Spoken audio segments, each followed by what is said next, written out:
Hello everyone, I am Deepak Singh Raghuvanshi. आप सभी का आपके अपने यूट्यूब चैनल पर स्वागत करता हूं और आज हम करने जा रहे हैं सीबीएसई 2025 क्वेश्चन पेपर को सॉल्व और उसका ये फोर्थ एमसीक्यू और ये फिफ्थ एमसीक्यू आपके सामने है।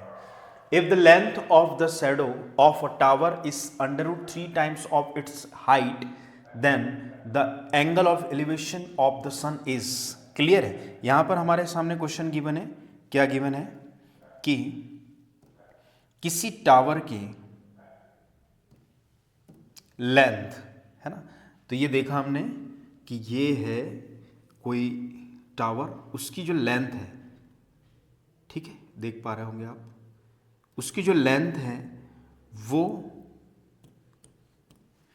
कोई टावर को मान लिया हमने एबीसी, ठीक है, एबीसी, और उसकी जो शैडो है, उसकी जो छाएं बनी हुई है, उस वो shadow of a tower is √3 times of its height. तो इसकी हाइट को अपन मान ले h, तो ये हो जाएगा √3 इंटू एच। क्लियर है? क्या हो जाएगा? √3 इंटू एच या h √3। क्लियर है? यह क्या हो जाएगा? h √3। क्लियर है? एक टावर है और उसकी जो शैडो है वो √3 टाइम्स है उसकी हाइट की, है ना। तो हमें फाइंड आउट करना है एंगल ऑफ एलिवेशन। तो इसको मान ले हम थीटा। क्या मान ले? थीटा। सिंपल है, tan थीटा लगाएंगे, परपेंडिकुलर अपॉन बेस हो जाएगा h अपॉन h √3। h से h कैंसिल, 1 अपॉन √3 और 1 अपॉन √3 वैल्यू होती है किसकी? tan 30 degree. क्लियर है? किसकी? tan 30 degree. तो in solve in triangle ABC, ठीक है, tan theta is equal to perpendicular upon base होता है, ठीक है। तो tan theta is equal to हमारे पास परपेंडिकुलर h है और बेस जो है h √3 है, h से h कैंसिल, तो tan theta is equal to 1 upon √3। तो tan theta is equal to क्या हो जाएगा? tan 30 degree. तो थीटा इज इक्वल टू कितना हो जाएगा? 30 डिग्री। क्लियर है? Theta is equal to 30 degree, ठीक है। तो B option is the correct option. B वाला जो ऑप्शन है वो कैसा रहेगा? करेक्ट। क्लियर? आई होप आपको ये समझ में आया होगा, ठीक। Theta is equal to theta is equal to 30 degree. Simple question था, ठीक है। क्वेश्चन नंबर 5 है 22 टर्म ऑफ द एपी 3/2, 1/2, -1/2 और -3/2 इज। जो उसकी 22 वाली टर्म है वो कौन सी टर्म होगी एपी की, हमें फाइंड आउट करनी है, ठीक है।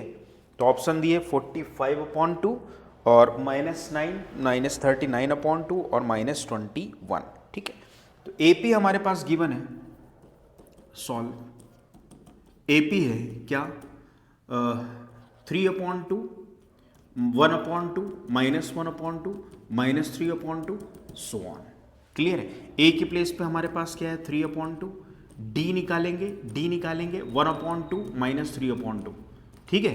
डी निकालेंगे 1/2 -3/2, तो ये हो जाएगा कितना?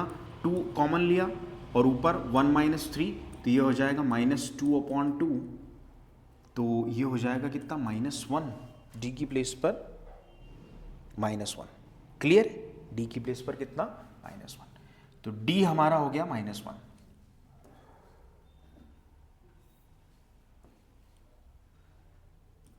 ये -2/2 तो कट के डी हमारे पास आ जाएगा कितना? -1। क्लियर है? ए हमारे पास 3/2 और डी हमारे पास आ जाएगा कितना? -1। क्लियर है?